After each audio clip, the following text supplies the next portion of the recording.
Mas afinal, Cadu, como é que anda o seu mestrado? Cara, eu já tô no mestrado faz cerca de 1 ano e 4 meses, né? Muita coisa aconteceu, tive que mudar de orientador, tive que fazer diversas matérias, tô no processo de fazer minha dissertação, já até fiz a qualificação para defesa, agora só falta o chefão final, que é a defesa final. Então, queria nesse vídeo atualizar vocês sobre essa parte da minha vida, né, que é a vida acadêmica, que, cara, ela suga muito suor, sangue, energia e tempo, mas que no final vale a pena ali, né? Tipo os princípios da alquimia, né? Tipo, a gente se sacrifica tanto, mas no final você vai ter aquela joia bruta, joia rara de criação e compartilhamento de conhecimento, cara. E eu tô fazendo mestrado com um grande objetivo. Muitas coisas mudaram e essas coisas mudaram para um caminho muito bom. Então, vou falar tudo isso para vocês nesse vídeo. Então já deixa o like e se inscreve. E agora, bora pro Caducar ou Cult Vlogs. Não sei como é que vocês chamam, não sei nem mais como é que eu chamo. Cara, eu só ligo o carro e vou falando, meu irmão. Galera, faz aí um pouco mais de 1 ano que eu tô no meu mestrado, aprendi muitas coisas, tinha poucos conhecimentos, assim, sobre de fato a vida acadêmica. Cara, me sinto uma pessoa com muito mais experiência hoje, tenho outro tipo de visão. E queria atualizar vocês sobre como tá indo essa parte aí da minha vida. E, cara, eu entrei no mestrado com um objetivo. Eu já tenho um emprego, né? Que é a Cult Light, que ela, assim, já ocupa muito tempo. Então, o mestrado eu faço à noite, as coisas do mestrado eu faço à noite. Então, o mestrado, ele já seria algo ali bem desgastante. Só que, para mim, faz sentido fazer o mestrado. Muito se for na área da cannabis, principalmente na área que eu mais gosto, que é de cultivo. Beleza. Quando eu entrei no mestrado, fui aprovado no mestrado, passei no processo seletivo, mandei bem ali, fui designado com um orientador. Orientador, vou chamar ele de orientador Xavier. Aí caí com o orientador Xavier, viu o bagulho de Chaves, e o Xavier, ele falou, cara, muito maneiro sua pesquisa, muito legal, mas esse tema não me agrada, não gostaria de colocar esse tema no meu currículo, não gostaria no Lattes, né? Não gostaria de ter pesquisas com isso linkado no meu nome, que isso pode fechar portas e blá blá blá. Tive essa primeira barreira lá, e foi meio chato de resolver, né? Porque quando a gente cai com o orientador, a gente já tem um processo burocrático ali para fazer essa mudança de orientador. Então aí eu fiz esse processo burocrático, conversei com o coordenador do curso, o motivo da mudança, tipo, e tem que... E você ter essas conversas é muito estressante, porque aí você vai falar com um cara que já trabalhou na Ford, tá ligado? Um cara muito pica, extremamente renomado, que é coordenador do curso, e cheio, e ele vai de terno, e aí eu tenho que falar pra ele que meu orientador não deu certo, porque eu quero falar de maconha na faculdade, o cara me bloqueou, né? Mas enfim, eu tive essa conversa com ele, a conversa não fluiu bem assim de cara, ele não entendia muito do tema, tipo, não sabia, cara, ele achou que era só para recreativo, mas expliquei para ele o caso, né, de mães portadoras de TEA, todas as outras doenças, e eu tive algumas matérias com ele na faculdade, né, então eu fui ali mostrando o meu trabalho também, mostrando muito da seriedade da Cult, ao pautar esses temas na internet também, o que a gente está fazendo ali de trabalho de qualidade. Então, eu fui dissolvendo alguns preconceitos lá dentro, beleza? E aí, cara, depois de um tempo, ele permitiu que eu mudasse de orientador e eu caí na mão do meu orientador atual, que é o Fernando Ferraz. Cara, é um gênio, cara. Ele é especialista, principalmente quando a gente está falando de inovação, vantagem sustentável, vantagens competitivas, vantagens tanto em termos empresariais ali, como a gente chama firm-centric, mas também em termos de vantagem competitiva das nações, né? Como uma nação pode ter vantagem ali em certo tipo de mercado, esse tipo de coisa. E, tive essa conversa com ele e ele curtiu pra caraca a ideia de fazer nesse tema, ele foi bem mente aberta, então, cara, ele já abriu a porta ali pra mim, muito fácil, então, fechei com ele. E aí, beleza, fechei com o Fernando, a gente foi se conhecendo, fiz uma matéria com ele também, galera, eu tive que fazer 8 matérias de 60 horas, então foi um período, esse ano, foi muito complexo pra mim, de trabalhar de dia, estudar à noite, E querendo ou não, pô, é muito puxado, né? Muita matéria para fazer, artigos para entregar. Entreguei 3 artigos para periódicos brasileiros. Um falando sobre inovação e novas tecnologias para horticultura indoor. Cara, falei de controladores, falei de robôs autônomos, implantações outdoor, falei de controle de ambiente, controle de pH, controle de nutrição.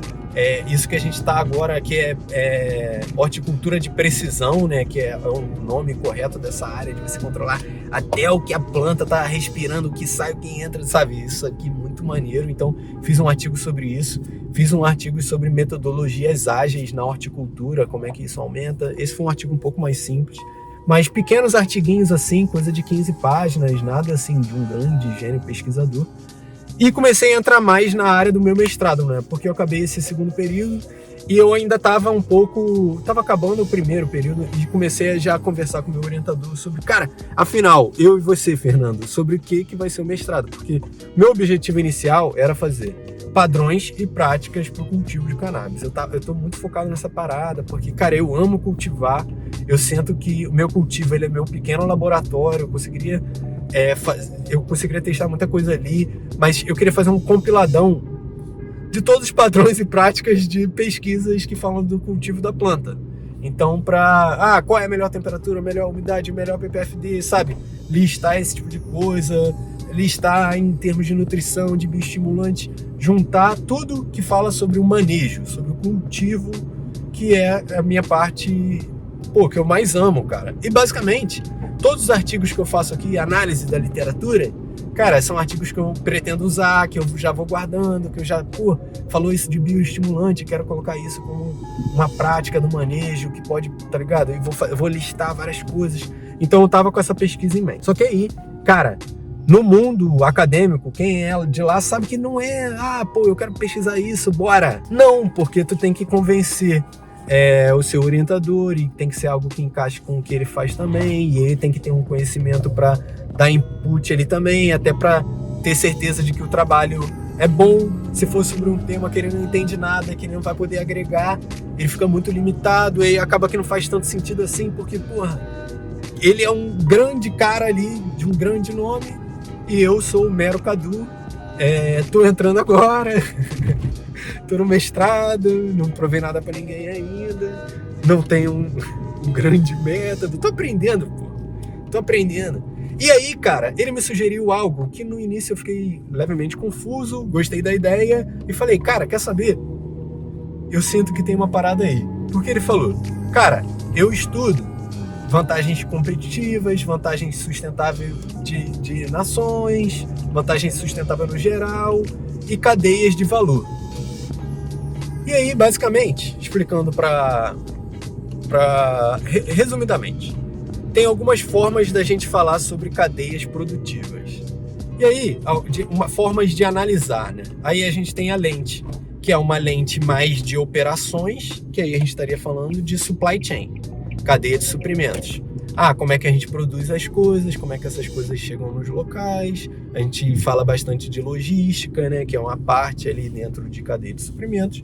E tem a parte de cadeia de valor.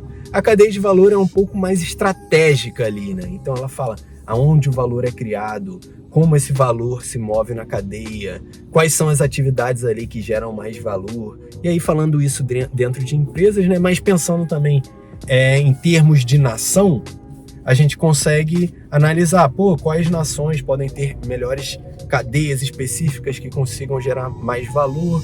E aí, por exemplo, tem uma teoria do Porter, que é a teoria do diamante, que ele cita nesse capítulo de cadeia de valor, nesse livro também que é de vantagem sustentável, que ele diz que certas nações têm ambientes mais propícios para certas cadeias, né? E aí ele cita alguns desses pontos, né? Seria demanda, eu sinto que o Brasil tem muita demanda, cara, para cannabis. A gente já tem cerca de 700 mil pacientes, sendo que, olha as condições que a gente tá, né? De preconceito, de religião, de piriri, pororó. Cadeias já similares, presença de cadeias já similares. O Brasil, país agro, mano. A gente já tem cadeias similares por aqui. Então, pô, faz total sentido. O ponto 3 é ter os fatores. E eu sinto que a gente tem os fatores produtivos, né? Fatores ambientais. Então, cara, eu sinto que o Brasil tem tudo para ter uma cadeia produtiva de cannabis absurda, né? E aí, cara, minha pesquisa, ela é sobre isso. A cadeia produtiva da cannabis, né? E aí eu vou analisar muito sobre uma lente da ótica de valor, como também sobre essa lente de suprimentos. Eu fiz a análise da literatura, achei umas boas pesquisas que falam sobre outros locais que têm boas indústrias. Então, Estados Unidos, Canadá, Austrália, Holanda, foram alguns dos locais que eu achei pesquisa sobre isso. África do Sul, diversas propostas. Uruguai também achei diversas propostas e alguns inputs também. Então, a minha pesquisa ela vai ser muito voltada para colocar algumas orientações sobre a cadeia produtiva no Brasil, cara, porque, eu sinto que a gente está perdendo uma grande oportunidade de alavancar o país, diversas posições ali no PIB, pra gente, cara, melhorar o nosso desenvolvimento como nação, cara, porque a gente tá falando, não é só sobre remédio, não é só sobre recreativo, é aquilo que, todo mundo já sabe, já tá cansado de escutar, mas são diversas indústrias, material de construção, biocombustível, limpeza de solo, né, que é fitorremediação, são produtos cosméticos, produtos cosméticos de beleza, comida para animal, diversas utilizações no próprio campo, como silagem, produção de óleos, né? Não só os medicinais, mas também os para alimentação. Cara, é muita coisa. E, o Brasil poderia integrar muitas dessas indústrias e movimentar muito o nosso negócio aqui, sem contar economizando, né? Porque a gente já tem autorização, já tem maconha no SUS, cara. E essa maconha vem de onde? Do Canadá, mano. Isso não faz sentido nenhum. E aí a gente gasta rios e rios de dinheiro, não dá um bom medicamento para os pacientes, sabe? Não dá uma constância da entrega desses medicamentos, dificulta muito a presença de pequenos empresários e pequenos grupos associativos de participarem. Tipo, a gente não pode, cara, perder todo o mercado. Por quê? O que vai acontecer se abre o mercado de qualquer forma também e você não tem nenhum tipo de regulamentação?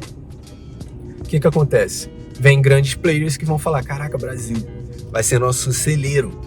Manda aqui, o dinheiro dos caras vale 5, 6 vezes mais. E aí? Como ficam os pequenos empresários que não vão conseguir atuar nesse nicho? Sendo que esse dinheiro, se ele entra de fora, esse dinheiro vai para fora, cara. Esse dinheiro vai para fora. É um dos motivos da Tailândia estar querendo ou não fechando o mercado, porque quem vendia na Tailândia? As grandes marcas europeias e americanas. E, mano, gera um caos ali e o dinheiro não volta. A gente precisa ter uma regulamentação com boas propostas orientadoras que também incluam a nossa visão de cultivador, nossa visão de paciente, a nossa visão de pessoas que estão integradas nesse ecossistema, cara, porque quem tá agora não pode ser simplesmente eliminado, tá ligado? A gente não pode, acabaram as associações. Cara, não.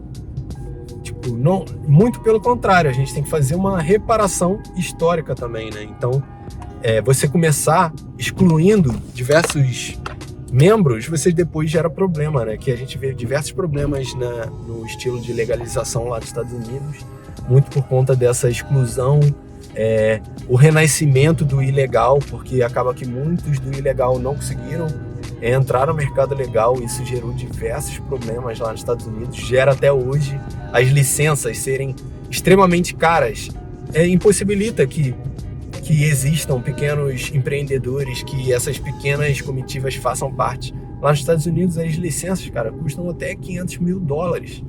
E isso só para começar, sem contar que você paga muito mais imposto, você tem diversas dificuldades. Enfim, então minha pesquisa ela está sendo muito pautada para esse lado, porque eu tô bem animado, porque eu sinto que eu tô conseguindo colocar um olhar de quem cultiva ali na parada, de estar analisando todas essas pesquisas, e eu quero trazer muitos desses dados aqui para vocês, né? Mas ainda tá no início, beleza, galera? Também não fiquem incrivelmente impactados, mas eu tô bem animado. E é isso. Essas foram as atualizações. Pô, passei em todas as matérias, cara. Foi uma guerra, mano. Foi uma guerra. Ocupou muito tempo. Mas é isso. Tudo dando certo aí, quem sabe eu faço minha defesa e mostro pra vocês como é que tá o trabalho. Eu já tô aí caminhando. Então, é isso, galera. Pô, abraço de Cadu. Bom cultivo pra geral, beleza? Chama, rock and roll. Se você gosta dessas atualizações, desse papo de ciência, dessa troca de ideia aqui do acadêmico, comenta aí, pô, porque às vezes são vídeos que são bem pouco comentados, aí geralmente eu foco em ir fazendo outros, né? Mas tamo junto. Fechou?